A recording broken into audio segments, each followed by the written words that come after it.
কুমিল্লায় ত্রয়োদশ জাতীয় সংসদ নির্বাচনে দাখিলকৃত মনোনয়নপত্রের যাচাই বাছাই কার্যক্রমের দ্বিতীয় দিন চলছে। ৩ জানুয়ারি সকাল থেকে জেলা প্রশাসকের কার্যালয়ের সম্মেলন কক্ষে এ কার্যক্রম পরিচালনা করেন জেলা রিটার্নিং কর্মকর্তা ও জেলা প্রশাসক মোহাম্মদ রেজা হাসান।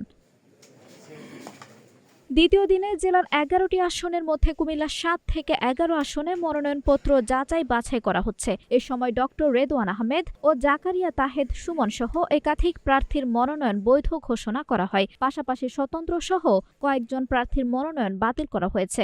জনগণের কাছাকাছি পৌঁছার আমার অনেকবার সৌভাগ্য হয়েছে। তো এই ত্রয়োদশ জাতীয় সংসদ নির্বাচনেও আমি একজন বিএনপি মনোনীত প্রার্থী হিসেবে প্রতিদ্বন্দ্বিতা করছি এবং আমার মনোনয়ন পত্র বাছাই পর্বে সঠিক হয়েছে, বৈধ হয়েছে। তো ইনশাল্লাহ নির্বাচনী কার্যক্রম ২১ তারিখ থেকে প্রকাশ্যে শুরু হওয়ার নির্বাচনী বিধানে সেটা লিপিবদ্ধ আছে।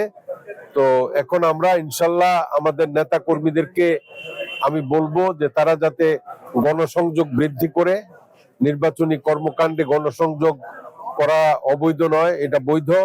তো আমার চান্দিনাবাসীর কাছে আহ্বান থাকবে যে আগামী ত্রয়োদশ জাতীয় সংসদ নির্বাচন ১২ই ফেব্রুয়ারি অনুষ্ঠিত হবে।